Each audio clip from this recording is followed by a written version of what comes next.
press conference with, let's start with Dave Biddle with 24/7 Sports.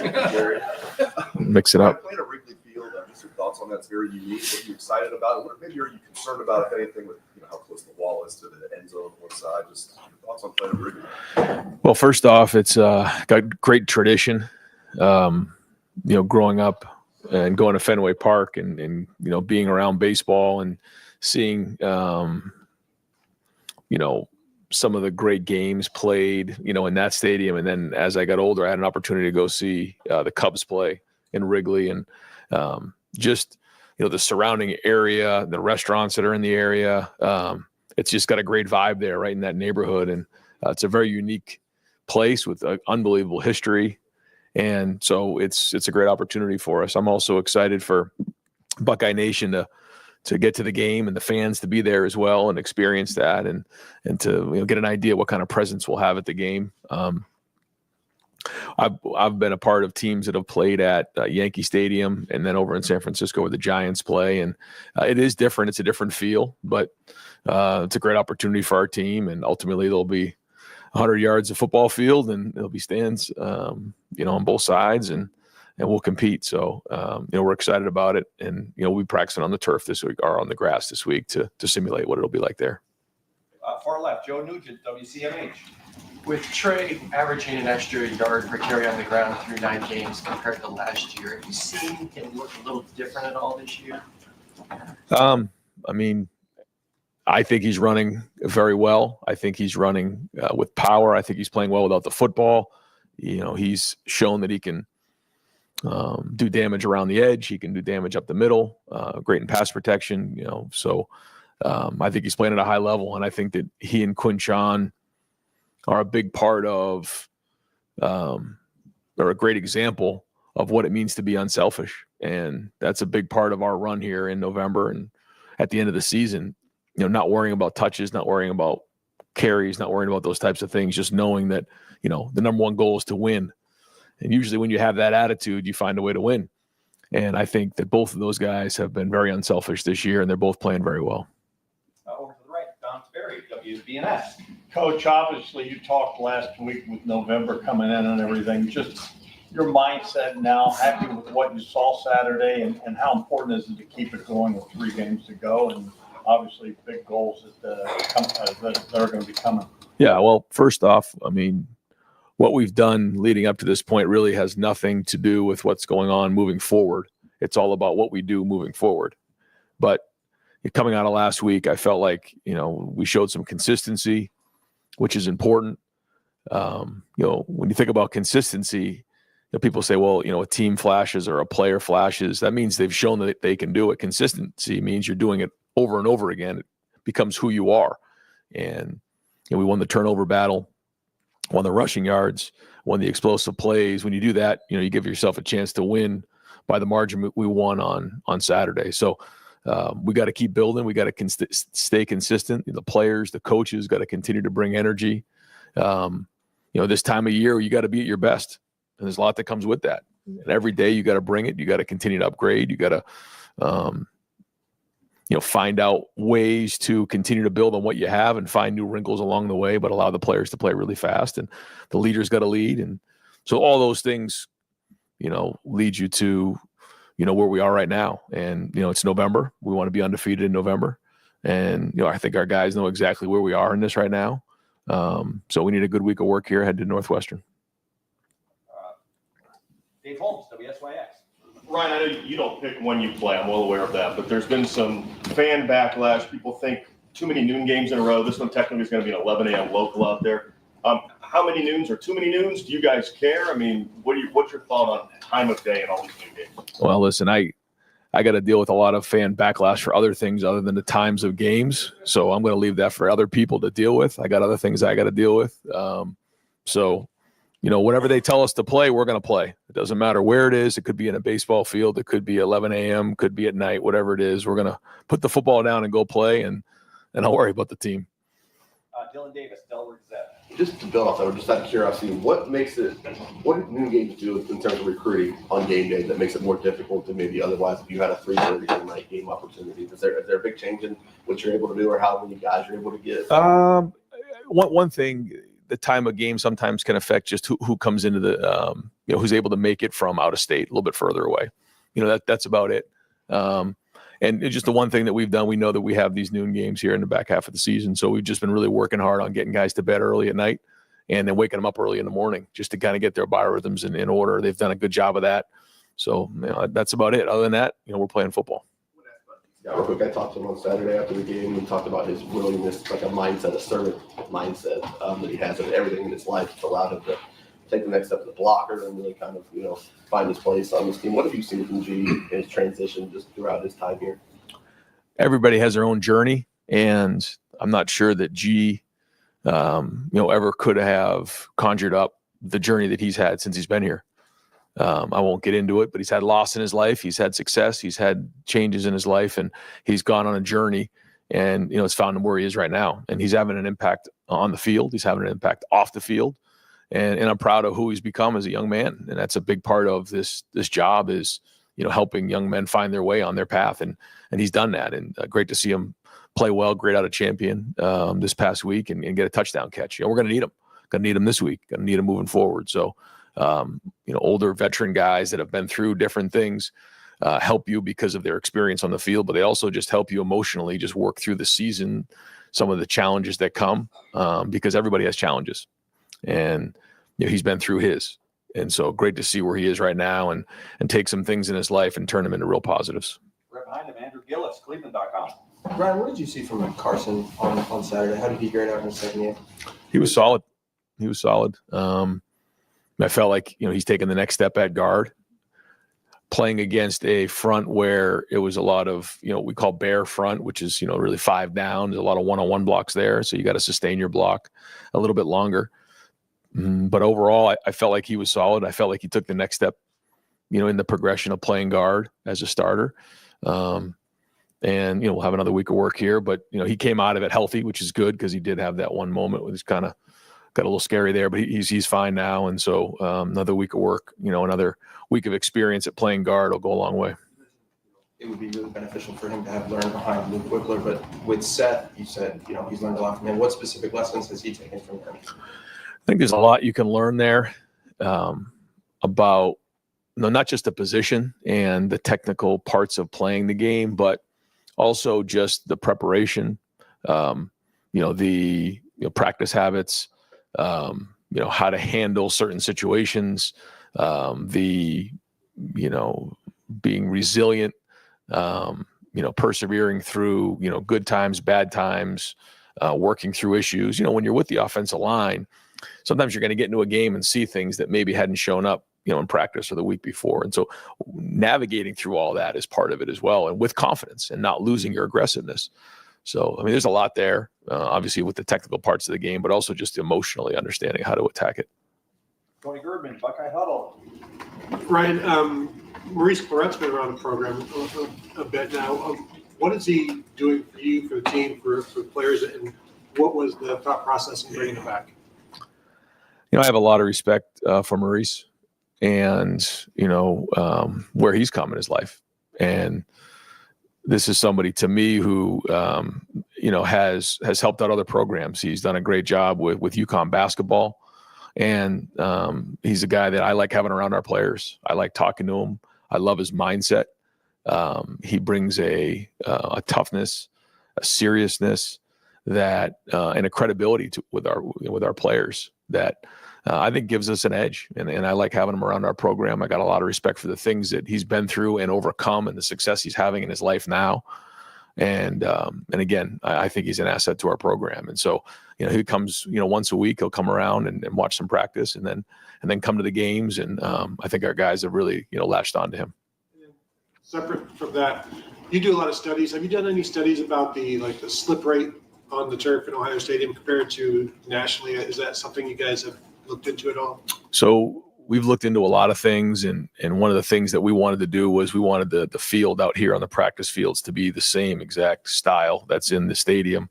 And so after, each game, we'll look to see if there was any of that going on, and then get back with the folks at the company and make sure that all the tests are coming back the way that they should. And so we've been asking those questions. They've come in, they've taken, things in or taken things out. They put things in to make sure that it's right for our guys. And so we'll always look at that every week to make sure it's right. Dan Hope, 11 Warriors. Ryan, just after watching the film, how did you evaluate Edric's first start, and how do you think he can build off of that? I thought there was good there. There was obviously the one silly penalty that he'll have to learn from. But overall, I thought there was really a lot of flashes there for somebody who's not played inside a whole bunch in his career. He's got strength. He's got power. He ran to the football. Didn't quite grade out, but I think there's a really bright future there at 3 technique for Edric. Stephen Means, Cleveland.com. When developing the deep ball as a quarterback, what's the more difficult thing in trying to learn and developing the overall arm strength it takes to get it there, or maybe the timing it takes to develop that with your receivers? Yeah, a big part of it is footwork. It's the footwork. It's being able to, time up your footwork with the route. And that's something we're going to continue to work through and with Will on. I think he's thrown some really good balls down the field and then sometimes been a little bit late with his feet. So we'll keep working on that because, when his feet are right, he throws a good ball. Will has talked about just adjusting to playing with these types of receivers, right? Where just throw it over to let him run under it. And it just seems like sometimes where maybe he underthrows it. Where is he in this kind of developing that and getting used to playing with receivers like this, where you do kind of got to throw it out there and let them go get it a little bit more often? Yeah. I think he's adjusted now. He's been with these guys for a while. So I just really think that it comes down to footwork, and getting in and letting it go. And because when his feet are right, he throws a really good ball down the field. So that's something that we got to keep building on and growing on. And I think it was the same thing on Saturday with the long ball to Carnell. Not that it was a bad throw. It just, it could have been thrown a little bit more juice. And I think if the footwork's a little bit better, it's probably a little bit more accurate. Bill Landis, Kings of the North.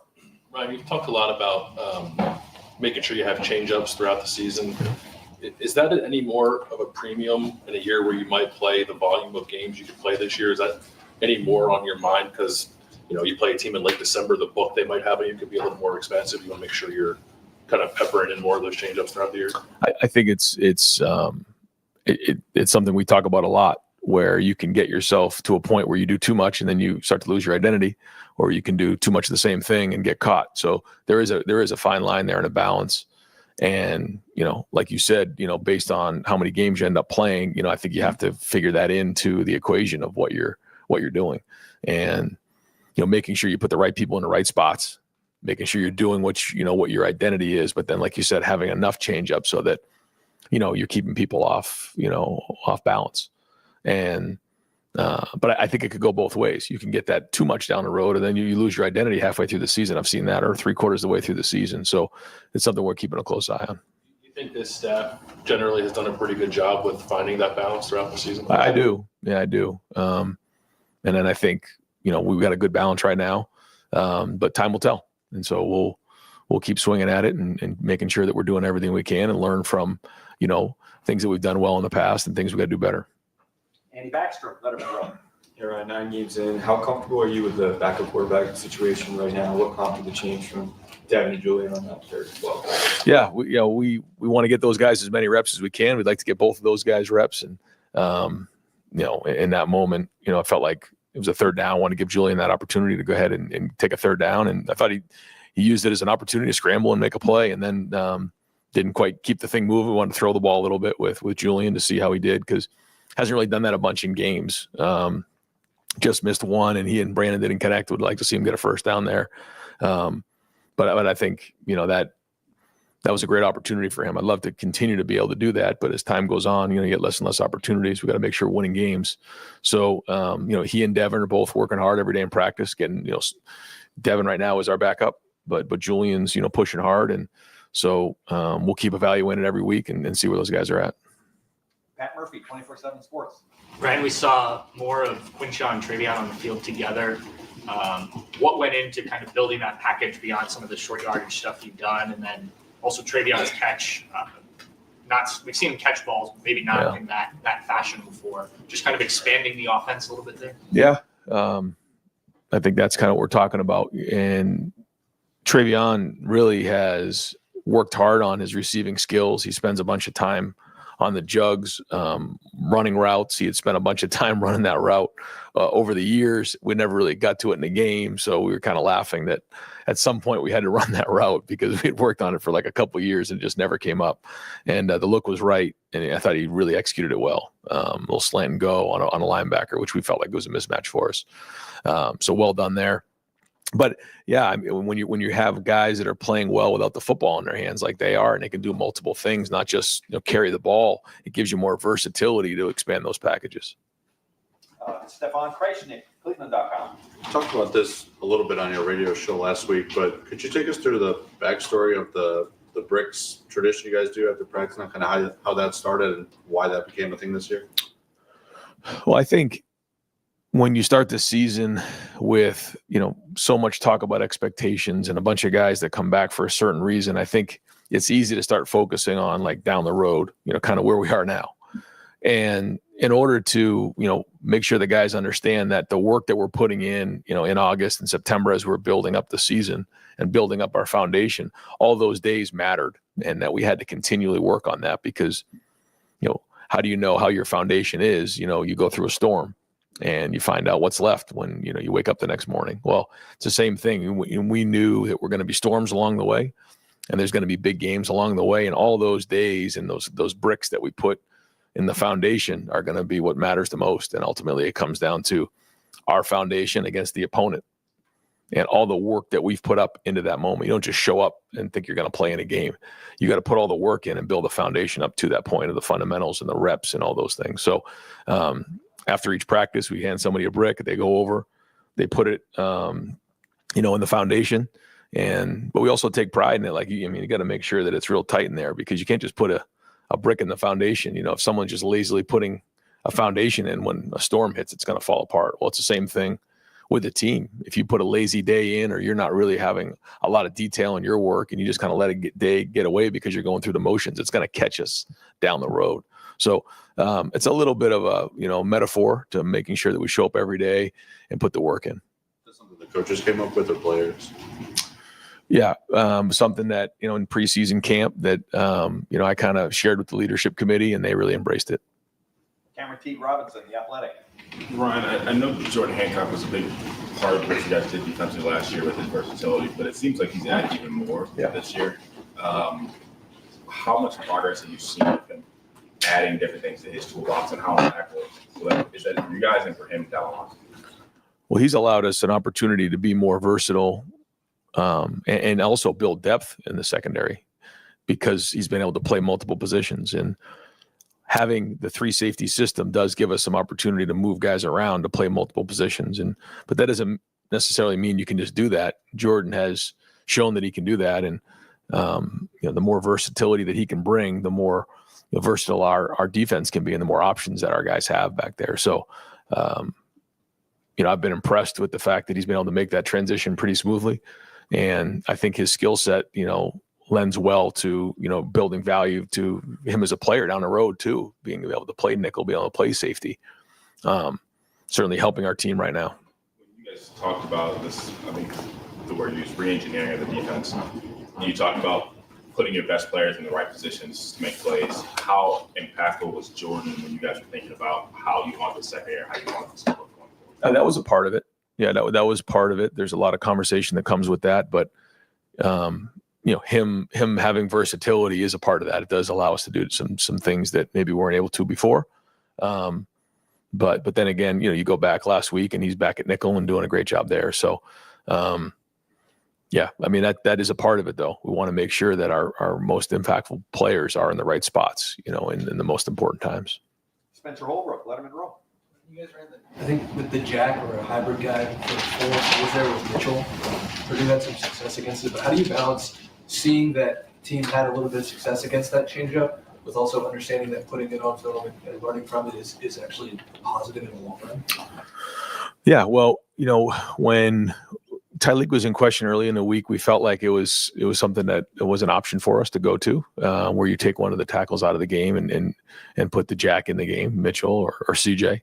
And as you know, Jim has done this in the past, and so we looked at it, and we're going to continue to look at it. We think that it gives us a little bit of different spacing up front, and provides our guys an opportunity to be a little bit more aggressive in terms of not as much reading, but hitting the gap and trying to get some penetration on things.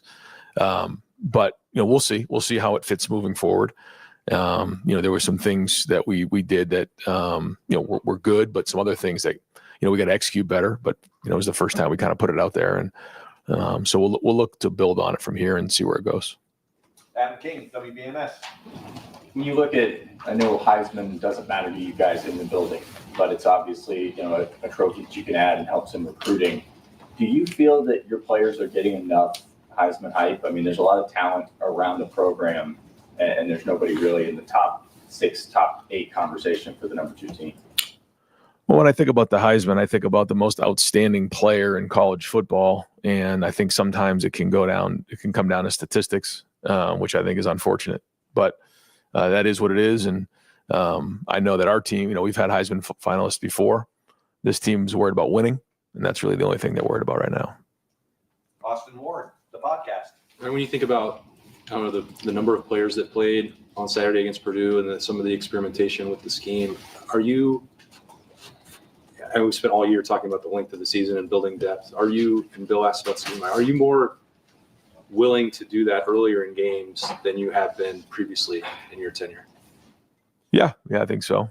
I would say though. Yeah, I think, we have a more veteran group, that understands what we're doing. I think when you have, a bunch of guys that have played in the system for multiple years, it is a lot easier to, kind of look at some different things or jump in and out of stuff, knowing that, you already have X number of reps put away playing this style of defense. So maybe looking at something else isn't a bad idea. But then again, it can distract you from your, your fastball. So, this is a group that's played a lot of football, and they're smart and they're good. As time goes on and these games continue, we try to figure out, what is next. And those are all really good conversations. So if the Jack, for example, if Purdue's having a little bit of success there, and it's a 1 possession game at that point, it feels like maybe in the past, it's 4 or 5 possessions, then the backups will come in. Are you holding your breath? Are you willing to take some chances in that, knowing that in the long run you're probably going to win? Or what's going through your mind if the experiments that I'm calling them aren't working perfectly? Yeah, well, I really felt like even last week, talking to the guys coming off of the Penn State game, like we have to play depth.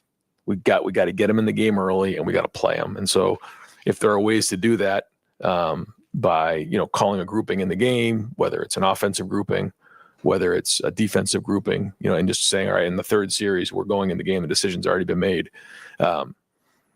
Coaches want to make sure they win the game, and that's kind of the number one thing for everybody. But at the same time, playing depth is important. I thought we did that in this game. It was a focus coming out of the Penn State game. We wanted to make sure that we played depth in this game, and let some of those guys get in there, because you just never know when these situations are going to come up here as we head down the home stretch. So we'll continue to look to play depth, but obviously the number one goal is to win the game.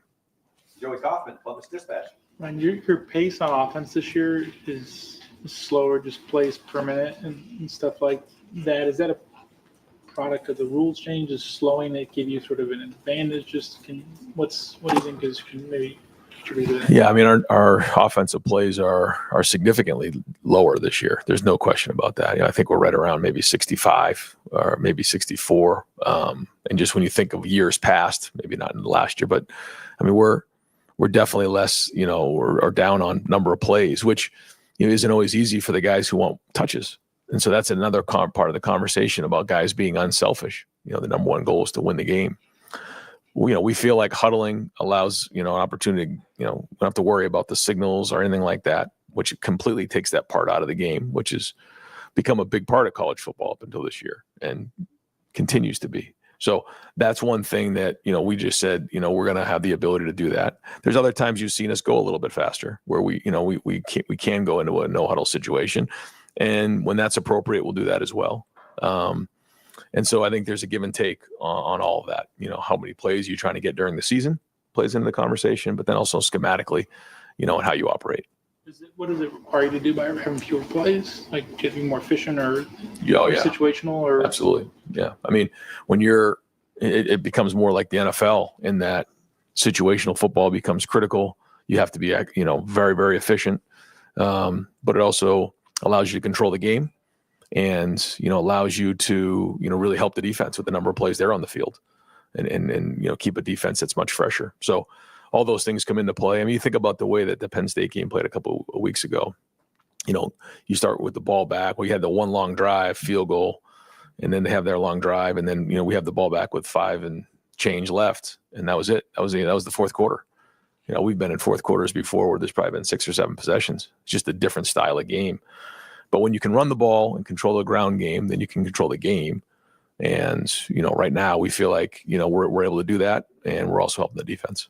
if I can just clarify, when you said it takes away the signaling, the huddling, what do you mean by that? Or Well, now we can speak into the headset to the quarterback who's in the huddle, so that we don't have to worry about signaling. Jeff Gilbert, Press Pros. And Coach, distractions and stuff. Some things have been mentioned that can be distractions. Heisman, noon games, all that kind of stuff. The way you guys played against Purdue would suggest that these guys are focused. How do you feel about their focus 9 games in, and is it where you want it to be, and do you have to worry about it as much as you maybe did early in the season? Well, it's something that we talk about a lot. And I think our leaders are the ones that have to lead the way on this. And to block a punt early in the game kind of jump-started us, which was great. But we know that we have to be playing our best football right now. And, people call them letdowns or whatever they are, after a big win. You see some teams across the country and, because you have to sustain a certain level over a period of time. And, it was important for us to play well in this game, to play well in the first half and then continue to play well, because again, is it who you are or is it just something you did? You had a good game, or are you consistently playing at a high level physically and executing at a high level? So we talked to our team all about it. They're still 18, 19, 20, some guys a little bit older, year-old guys, but you got to bring it every week. And that's what championship football is all about. And every week for us is like the playoffs right now. We're fighting for a chance to get to Indianapolis. So, it's always a topic of conversation, and it's gonna come down to our seniors and leaders, and obviously how they, echo that message. And because the players are the ones who have to play, they're the ones who have to do it on the field, and give them credit for being consistent up to this point. But like I said before, nothing we've done up to this point matters anymore. It's what we do moving forward, and I know that these guys are going to come in with a good week of practice here at 2:30. Deep left, Noah Weisskopf. Brian, Northwestern, after just watching their tape, what stands out to you about them specifically? And we've always had good games against Northwestern. Just most recently, a couple of years ago when we played, Ryan Field, and the weather was a tough day, but it was, I think the final was 21-7, and it was everything we could handle to get out of there with a win. We played them in the Big Ten championship game. It's very similar to those teams. They're very sound in what they do. Their scheme is very sound. They're built from the inside out. And they're gonna make you win the game. They're gonna force you to earn it. And so they're a very good team, and a Big Ten team on the road, and you're in November, so we have to play well. And we always feel like it's about us, but we want to know our opponent, and they're always well coached. Bill Rabinowitz, Columbus Dispatch. It looked like Donovan Jackson took another step forward as playing tackle. Was that your impression? At what point do you think it'll be that he's actually a left tackle or Right. a left guard trying to play left tackle? I actually brought that up this past week. At what point does he become a tackle? Because I think he can be a very good tackle. And I think he has versatility, showing versatility. So, he's just increasing his value overall, not only to this team, but for himself individually. And, we talked about, I don't know exactly what his weight's at today. I'll go find out, but, trimming a couple pounds, just, when you're in there as a guard, you're working in a smaller space, a little more of a road grader, trying to move 3 techniques and noses, where now you're on the edge, a little bit more length, a little bit more athleticism. And so, but he is athletic. He has length and he can move his feet. So just doesn't have the experience of somebody who's played multiple years at the position, but he's played up front, and every time he's out there, he's getting better. He's a quick learner, and it's going to be a big part of our November right here is how Donovan plays a left tackle. I looked at the forecast 10 to 15 mile per hour winds on Saturday. Okay, good. It's about 70 degrees less or 70 miles an hour less than last time we were there. What was that game like as a coach, knowing that you probably had to throw out 3/4 of your game plan? Yeah, you learn.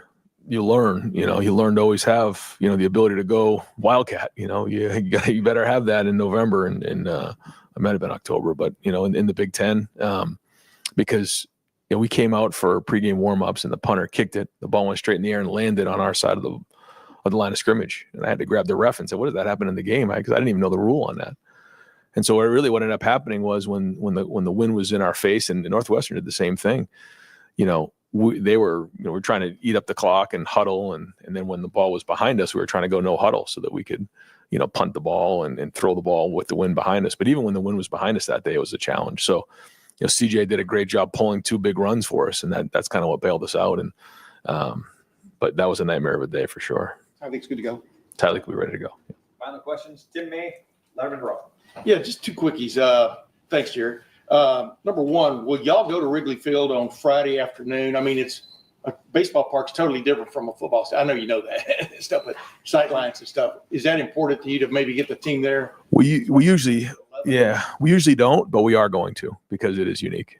And well, I mean, just what do you want the guys to see more than anything else? I guess when they're in there. Yeah, I'd like for them to see just the makeup of it. I want them to see the turf. I want them to see where the infield is filled in with some of the sod. I'd like for them to see how we're going to handle halftime. We're going to be in the bullpen, not going up into the locker room. There's just some different things that I'd like for them to see, and then also show them a little bit about what it's like, because it is going to be different. It's going to be a different feel there. It's a baseball park. It's different than a football stadium. So do I think it's a big deal? No, but a lot of people do that. They bring their team to the game or to the venue the day before. We don't usually do that, but we will on Friday. The other thing, every week we see something new from this offense. You kind of got asked about it earlier, just about evolution of things. And have you been happy with what you've been seeing from the standpoint of one week to the next, like maybe throwing the ball downfield to the running backs a little bit more than you have in the past and things like that? Just what's your mandate there, I guess, to Chip more than anything else? Well, I think there's been a lot of things that we've done well. I think there's other things that we got to continue to improve on. I think back on some of the things we've done well, and I think getting the ball to our playmakers in space has been good. I think, we've shown that we can be physical up front running the football. I think adding Will to the run game has made a big difference. We're continually pushing the ball down the field. And, I think that stretching of the field vertically, horizontally is going to be important as we move into November. But, being able to control the game by running the ball is, of the utmost importance. And that goes back to the conversation about huddling. You're controlling the game when you can run the ball and continue to get first downs. And not very different, but somewhat different than just in the past when, it was no huddle and, 35-28 or those type of scores. So, there's a lot to continue to improve on. There's been some really good things there. The challenges are going to continue to increase. Is there a sense, though, that every play, like you talked about now, every play is sort of precious in its own right? I mean, there's so fewer of them. Which is great. Yeah. Which is great. I mean, I think that's important. I think that's a good thing. Yeah, I think every single detail matters of every single play more and more. And I don't think that's a bad thing. I think it's a good thing. It allows us to trim down on the number of plays we practice and put more focus on execution. Thanks. Yeah. Great. Coach, thank you very much. That's right, Ryan. What's Aaron Scott's best?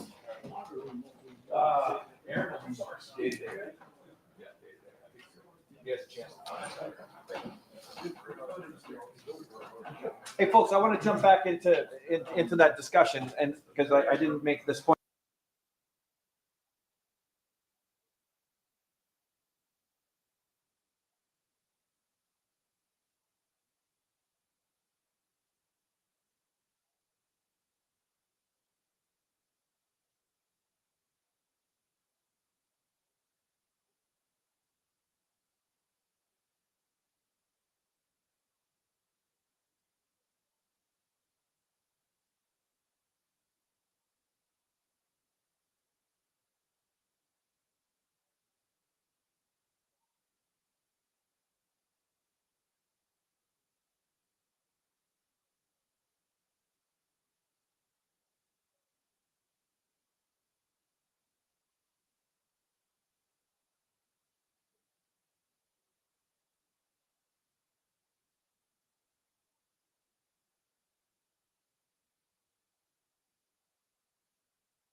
No, I don't. No, he's I like the story though. But wasn't that interesting? Very interesting.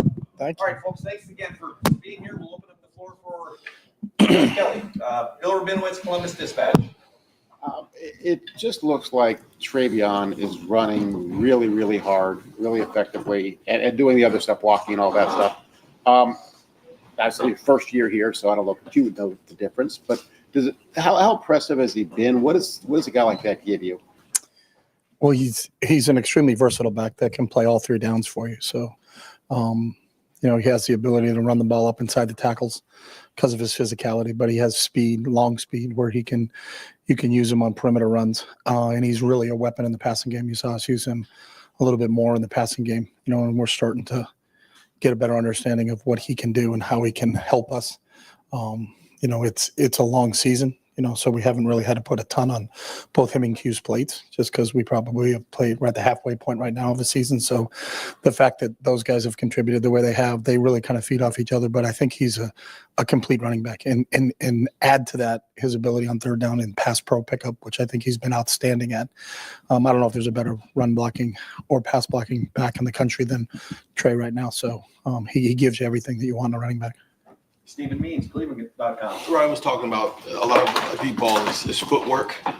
In the 9 months since Will's been here, where was his footwork maybe when you first got here? Because I know he was here before you, versus like where it is now in terms of executing, throwing the ball down the field. I've seen Will get better each week. And Ryan's right. Footwork is a big part of it, but also knowledge and understanding of what you're doing. Sometimes when you go back to the first couple of days of spring practice where you're not sure where all the receivers are supposed to be, I've always learned a long time ago when your head's moving, your feet aren't. So when he's kind of thinking about where are the people supposed to be, maybe his feet aren't where they're supposed to be. So you always have to match your footwork with the timing and depth of the routes that you're running. And I think as he gets more and more comfortable with what we're doing, I think you're starting to see him, play at a really high level. I think he's had 3 or 4 straight games at 80% completion.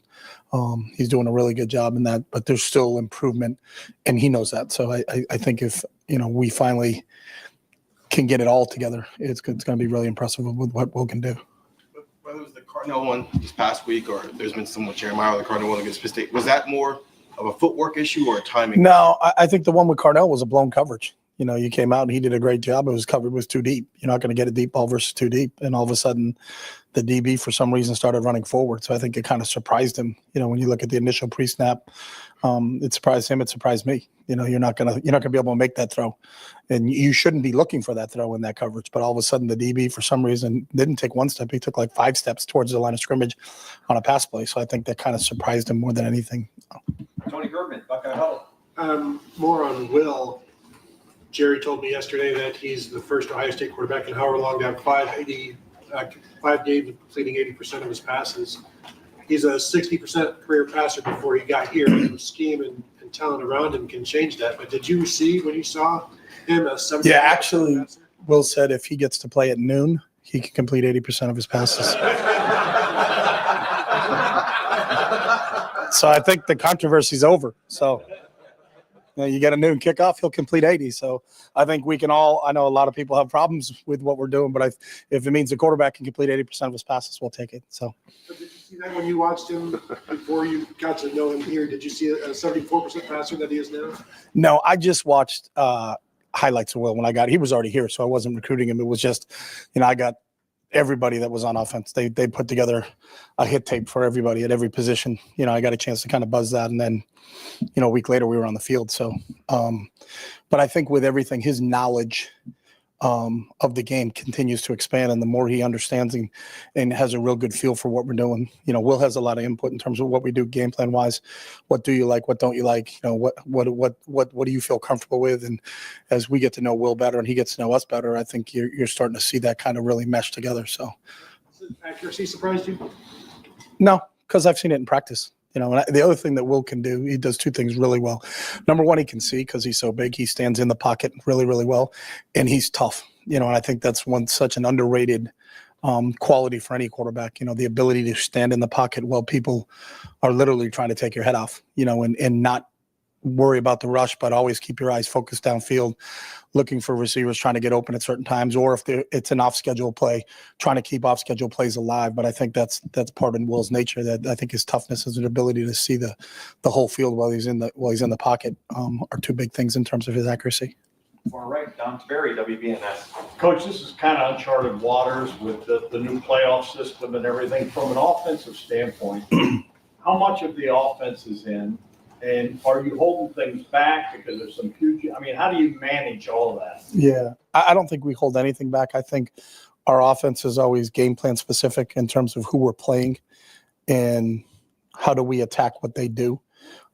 Each defense you face is somewhat unique, you know, and so you can say, hey, this team's a little bit like this team, but not totally like that team. So I think it's not, hey, this is a really good play, let's not run it because we're going to need it down the road. It's, you know, you have to win every game. And I don't think you can take that approach of let's save this for another game because you don't know how games are going to express themselves during the course of the game itself. So everything we do is just game plan specific, especially now that we've gotten into conference play. Pretty much in, you guys. Yeah, I mean, we could add stuff that I think we may have done in the spring, but we haven't used yet just because we haven't faced that defense yet. Spencer Holbrook, Letterman Row. Chip, in 2022, your UCLA offensive line was semifinals for the Joe Moore Award. Today, this offensive line was named semifinalists for that. Do you see similarities from the way that unit was playing and the way that Justin has your guys playing right now? God, you make me think back. I think they're different. I don't really, I've said it before, I'm not into comparing one group to another group. I didn't know that. That's pretty cool for those guys. That's a prestigious award. You know, those guys usually go unnoticed. You know, that's the nature of the position. If you're an offensive lineman, they buy their clothes at True Value Hardware.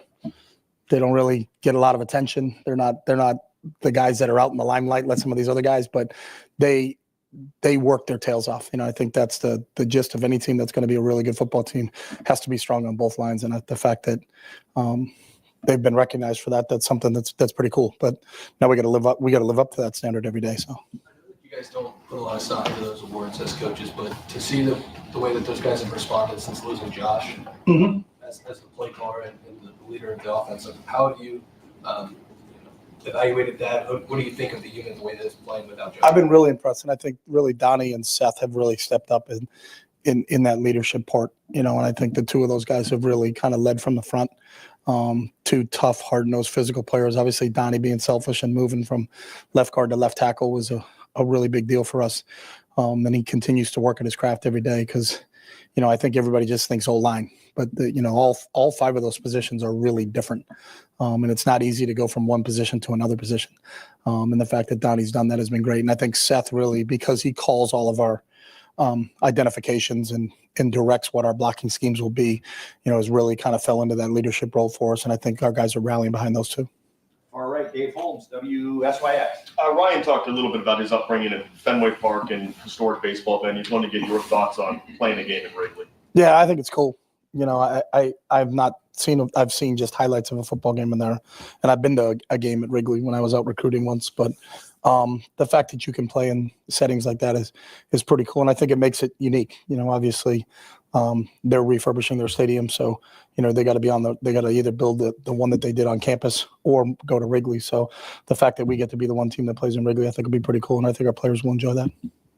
Austin Moore, the podcast. Chip, I know every game plan every week is different, contingent on the opponent, but it's felt like the last couple of game plans have leaned a little bit more on Will as a rushing threat. What's motivating that decision?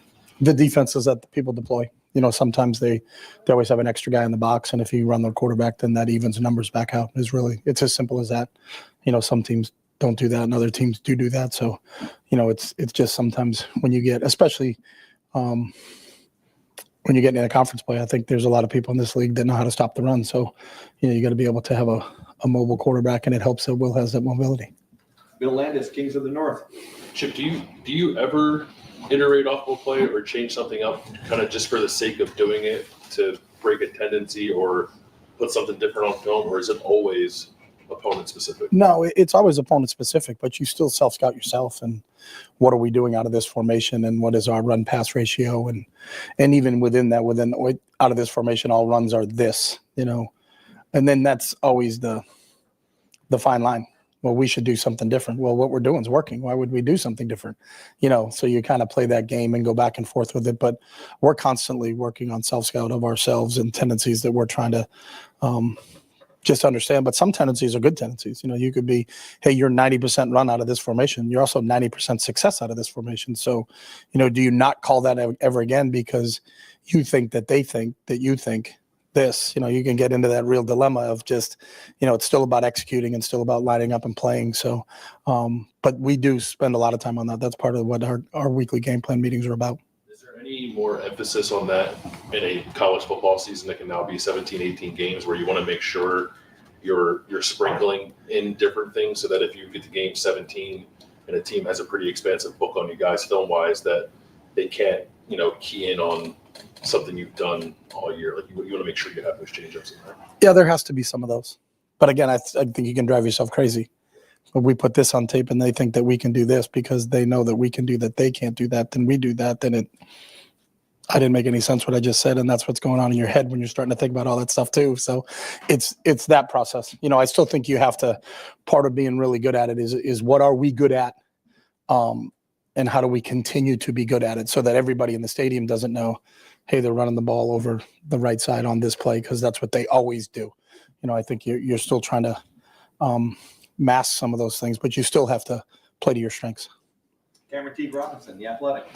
Should you kind of off the question about Will's running? I think maybe last year, a couple weeks ago, you mentioned you don't have to you're not just running to be power all the time. But how have you seen Will's progression in understanding or reading what defenses want him to do when it comes to handing off to Q or Dre and pulling, or is that more from you guys telling him we want you to pull this, or is it more?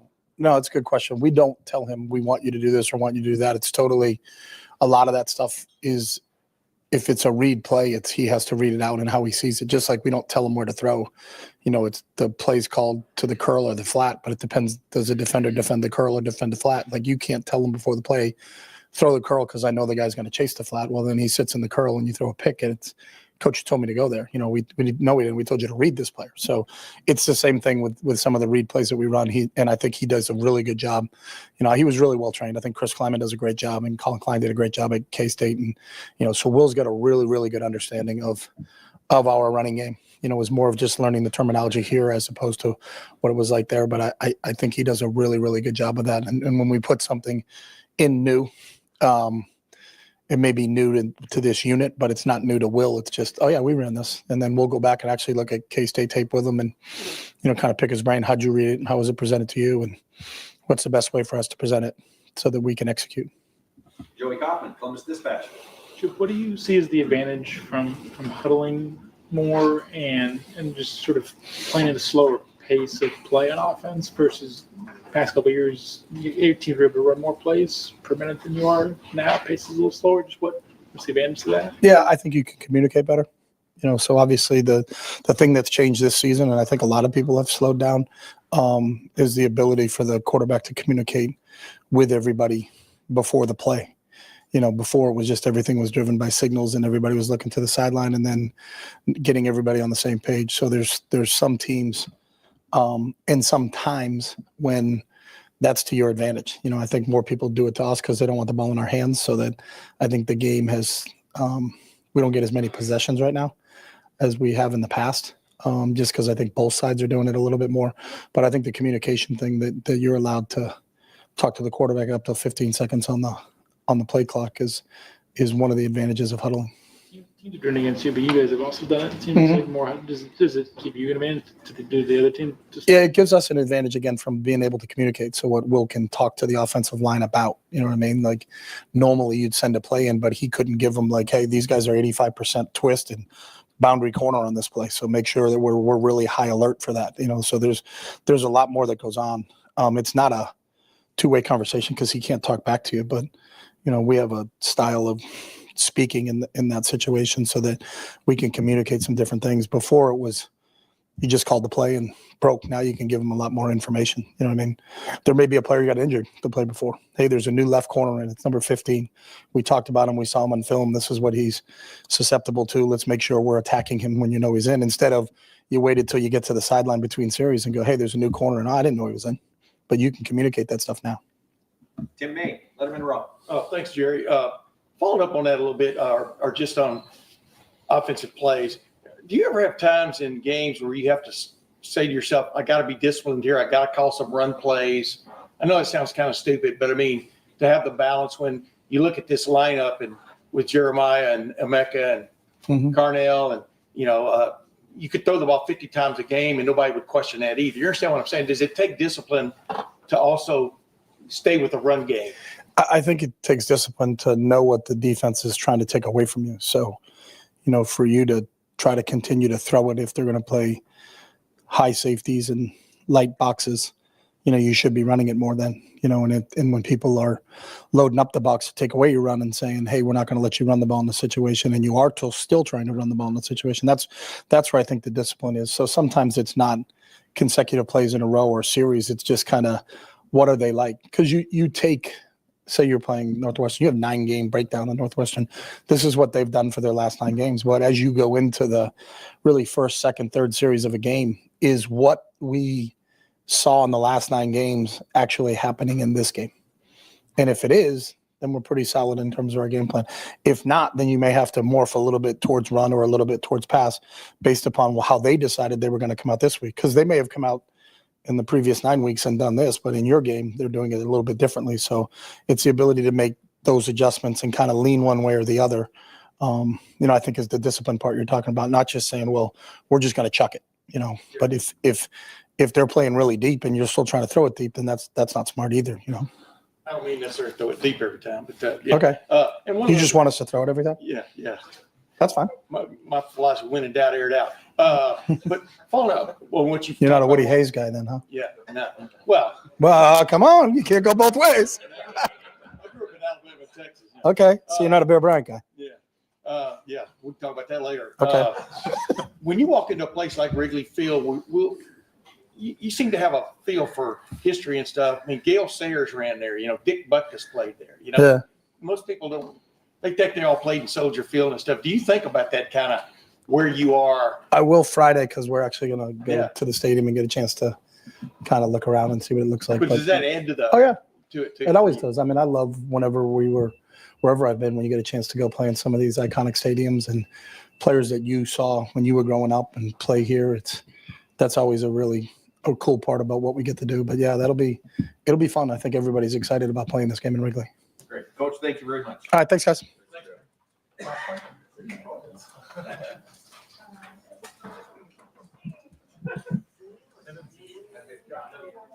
I don't know, did I not get this? A lot of people did. A lot of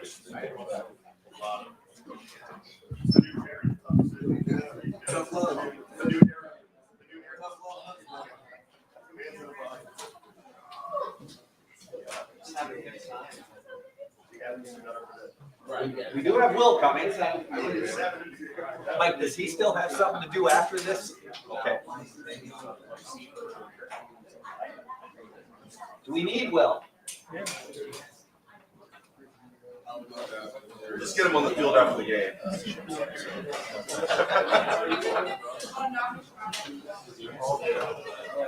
Hi, Jerry. Hi, Will. All right, we will open it up with Dave Biddle, 24/7 Sports. Hi, Will. Coach Day was talking about footwork and how that is paramount, like when you're throwing the ball. And he feels like when your footwork is on point that you can really rip it. Can you get into that a little bit, your footwork and where you feel like that's out right now? Yeah, I think that's something that we've been looking at. And I think, when I'm inaccurate with the ball, like you can see my feet kind of go dead a little bit.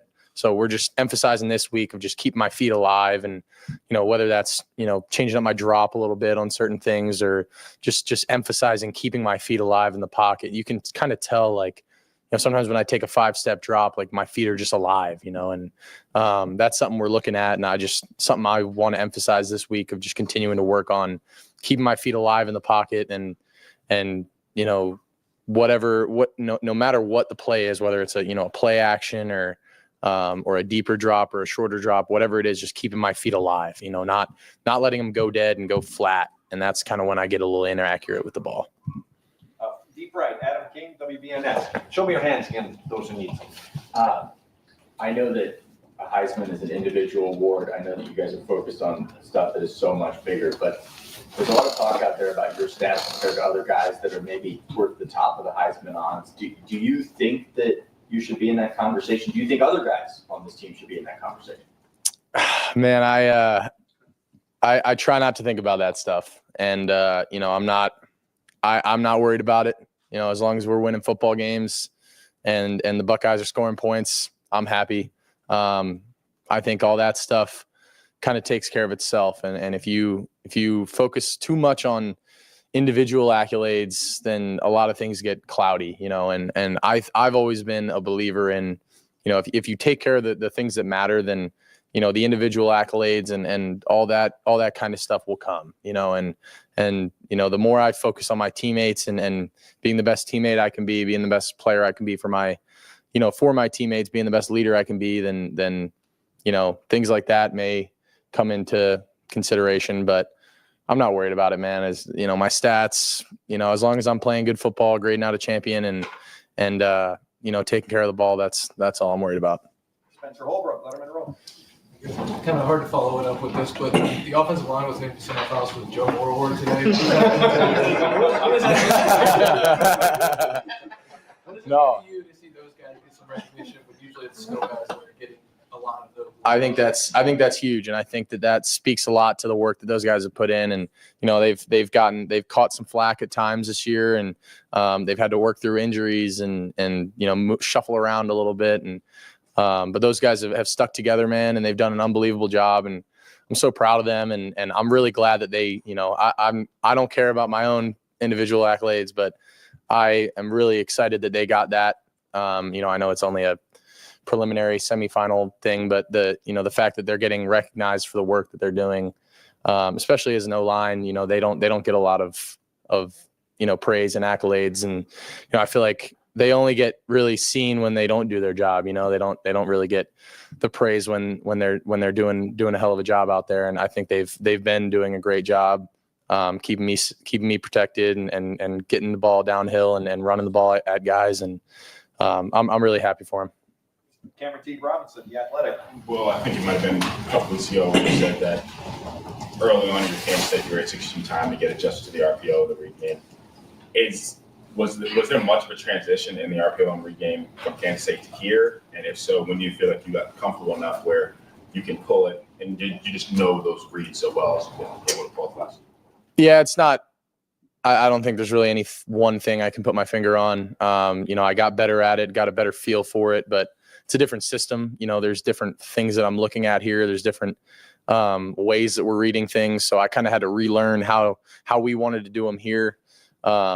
But at the end of the day, I do think that, RPOs are kind of a feel at certain times, and, just feeling leverage, feeling guys' eyes, where their eyes are at. And I think a lot of that goes back on experience. And, I've seen a lot of different looks. I've seen probably every sort of, technique a defensive end could play, a linebacker could play. So, you just can't make up reps, and I've seen it and I've had the experience, but, still could get better, man. And, still just need to continue to grind away and continue to feel those things out, because I'm not perfect. I think I've gotten better, and I think, my reads in the run game and the RPO game have been solid, but still could get better. Stefan Kreisny, Cleveland.com. Last week or so, Coach Day has talked a bit about the Bricks Foundation that you guys have done after every practice. Why is that something that the players, kind of bought into and seem to care about as much? Yeah, it's huge, man. It's something we talked about a lot in fall camp. And, I think it was one of our first meetings in fall camp. It was, we talked about building a foundation, and, if you don't have a strong foundation, your house, something happens, house is going to fall down, and you got to start with that foundation, have a strong foundation. If you build that every single day and continue to just make it better and better and more stronger.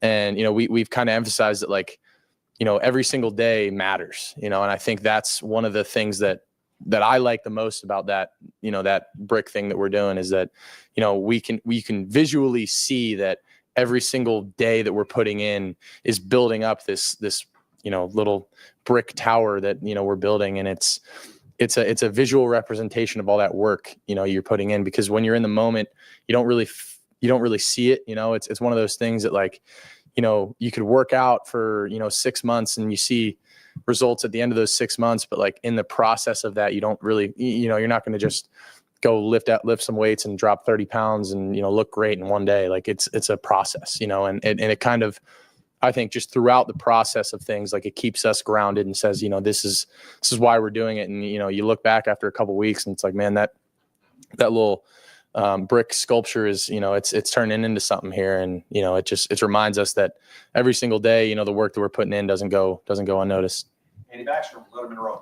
What do you think of Travion's route on the outside there, inside back route? And then also, you threw a lot to Deuce Vaughn at Kansas State. You got great running backs here back in the passing game. Just what kind of an advantage is it to have those guys for you? And do you approach it any differently than starting to receivers? I mean, yeah, you got to approach it a little differently, but I think, Trey's been grinding away at that, man. We all week we were working on that route, and he was getting extra work with it after practice. And I remember going back to spring, throwing balls to him over the shoulder and him catching, working on his ball skills. And he wanted to make that, more of part of his game and catching the ball. And I think he runs great routes. I mean, he broke that guy off. You put a linebacker on Trey. That's disrespectful. That's unfair. Trey's going to run right away from him. And I mean, you saw, I looked to the field and I tried to look the safety off with my eyes. And, as soon as I looked over there, 31 just ran, because he thinks I'm going to mech on the inside fade route. But, that just shows you that, having that, ability to put the running back out in space and, make a guy miss like that, it gives us a lot of different, new options. And, when Trey is able to, win on a route like that and get open down the field, that I think it's great. It's a whole new facet for our offense. And I think him and Q both run really good routes and catch the ball well. So it's good. Tony Girdman, Buckeye Huddle. Well, you came to Ohio State as a 59% career passer. So you're at 74% right now. What would you attribute that to, the rise? I think a lot of it's coaching and the way that I've been, taught here. And something, Coach Kelly's emphasized with me since I got here, man, was just completions, and how many completions are out there on the field that, it's just easy, and just take them. I feel like a lot of times in my career at Kansas State, I was trying to force things in windows or I didn't really need to. There's checkdowns all over the field, man, and getting the ball to Trey or G or Q in the flats and letting them run for 6 to 12 yards. I mean, there's some plays on Saturday where, I may have missed mech down the middle running one, on one play, but, like I check it down to Hugh and we get 6 yards out of it. And it's like, oh, we're in 2nd and 4, it's like, that's still a pretty good position to be in. There's just completions all over the field. And that was something I really emphasized in preseason training camp. I was shooting for 80% completion percentage every single day. That was something that, me and Billy kind of got together on, and like that was my goal. And I only achieved it a couple times, and it's hard, but I think that helped me so much. And just like, completions are devastating to a defense, whether it's a completion for 0 yards or a completion for 50, like it doesn't matter, just as long as you're getting the ball in your playmakers' hands. I mean, those defensive linemen are taught they got to run to the ball. They're getting tired. Like anytime we can get a completion is a positive for the offense, and I'm trying to look at it more that way. And, I think the way that Coach Kelly's tried to kind of drill that into my mind is kind of change my mindset on it a little bit. And it's helped me just be a lot more efficient in my passing game. Dan Hope, 11 Warriors. Will, lots of talk about you guys playing 6 straight noon games to end the regular season. What's your opinion on noon games? Do you like them, dislike them? I kind of like getting up and rolling, man. There's no thought, I think sitting around sometimes, I have no control over that. I don't really mind. I'm going to play whenever they tell us to play. And, but there's something I kind of like about just getting up and going. There's less thinking involved. You kind of just get up. Sometimes when you're sitting around for those night games, you get a little, you're sitting in the hotel, and for me, it's more just I just get antsy. I'm like, man, I just want to go. Like I just want to go play this game. And I don't like sitting around all day just waiting. So I think there's good, obviously, the fans, would it be cool to have a night game? Sure. But man, I'm not worried about it. And I'll play whenever they tell me to play. And, it's all good. You've had the opportunity to play at a lot of different stadiums. Just what's it like getting to go play in Wrigley Field as well? That'll be really cool. I've seen a game there one time. I think I was in my senior in high school. I went out there. I think it was actually at a camp at Northwestern. But that was a cool stadium, man. It'll be interesting to play football in there, but I'm excited, man. It's a historic, landmark and in a really cool city. I'm looking forward to it. It'll be a cool opportunity. Bill Rabinowitz, Columbus Dispatch. I'm assuming that was a baseball game you saw, right? Yeah. How much confidence do you have in the left side of the offensive line now with Donovan and Carson than you did before the whatever game was, before the Penn State game? Level of confidence, how much has it grown? Yeah, it's grown. It's grown a lot. I don't think it's grown too much. I think I had a ton of belief in them before that game. I don't think my belief in them wavered at all. I don't think it's really changed. I think I believed in those guys, when Jimmy went down, obviously that's a tough blow, and then Zen goes down and, you got to shuffle guys around a little bit. I think a lot of people around, Buckeye Nation were concerned, and I really wasn't. I was I knew those guys would step up to the challenge, and I knew that they were ready for it. Carson's played a ton of football. I knew he was ready for the challenge, and he was fired up and excited. You could just see that look in their eye, man.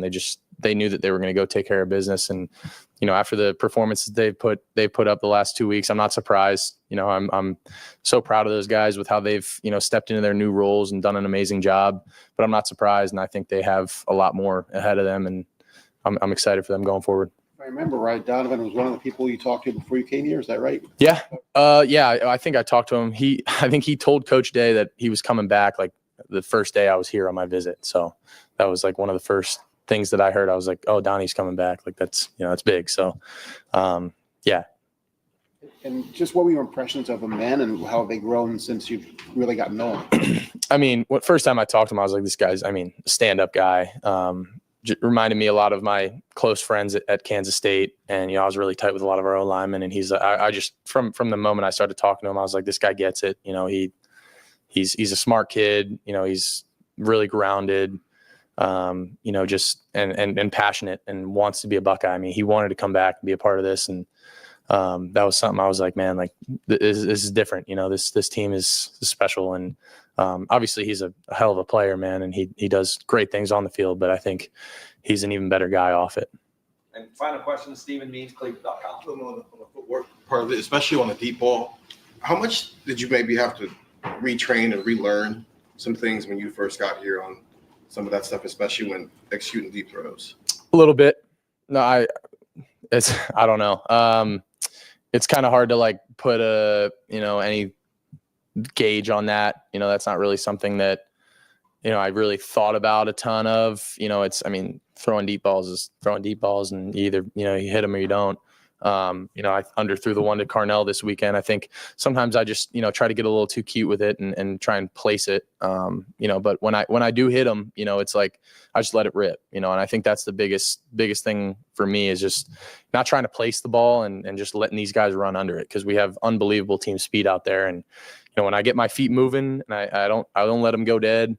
As long as they're active and alive back there and I just let it rip and let them run under it, that's when we have success. And I just need to continue to rep that and do that and see that in practice. And, I think we're getting better at it. I need to be better at it overall for those guys. Cause we got some stuff down the field and that we're going to be able to hit down here down the stretch of the season. Great. Will, thank you very much. Thank you guys. Go Bucks. Mike, you good? You got him? Yeah. Trophy room? Yeah.